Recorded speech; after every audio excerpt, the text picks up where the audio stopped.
For regrounding, my project was about colonization of nature in Ukraine and the environmental effects the war full-scale invasion had on Ukraine, specifically the place where I'm from, Dnipro area, and how Russia destroyed our nature, colonized our steppe, colonized our rivers, our environment, and how we can feel it.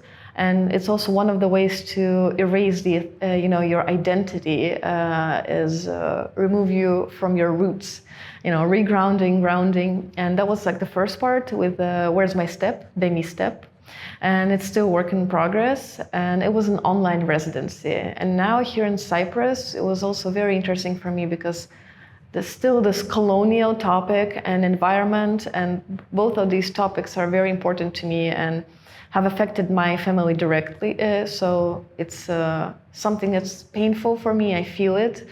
And here I made the project called Atomic Number 29, which is the atomic number used in periodic table, and it identifies copper and the effect copper mining had on Cyprus, its biosphere, and people as well, because people are a big part of biosphere. I met this amazing artist, Marisa Satcha, here in Cyprus, who's also a bio-artist and a biohacker, the only here in Cyprus, and it was very nice to meet her personally because I'm the only bio-artist in Ukraine.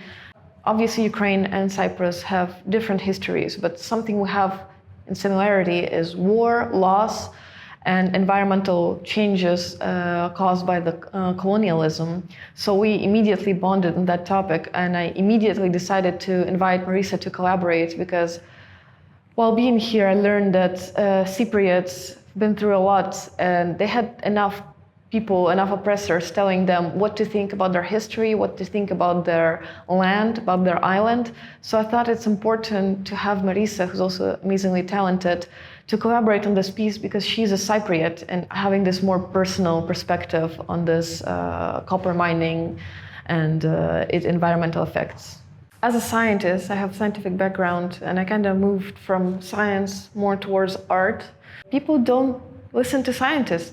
Some of this fault is on science and on academia and how science is run. And also because people often they don't understand because scientific language is complex, unnecessarily in my opinion. I think art is one of the greatest tools to get to people, to make them feel something, which is important. I feel like you can really address the problem when you can touch the topics, the surface of the topics that people are connected to. Our planet is messed up. Everyone knows about it, but we need to explain to people to make them feel, to make them act, to make them want to act, because people already feel despair, but I want to empower them that they can also make the change, and they're fully capable of doing so. My work is it's not human-centric, it's nature-centric. Seeing what Russia has done to Ukraine, to my home, to my land, and seeing the generations of Ukrainians traumatized by it, talking to my grandma who survived starvation, whose father, my great-grandfather, was sent to Gulag for no reason, and half of my family died because of starvation, and they were forced to work on the fields that were steppes, and now they're agrarian land, and this bothered me, this affected me, and of course I wanted to speak about it and also have an opportunity for my family to talk about their trauma and help to, think about what we can do with this trauma, not only analyze it, but how we can act on it. What do we do after this? Because colonies perish, but environmental effects they cause in our land, they persist, and we need to act on them.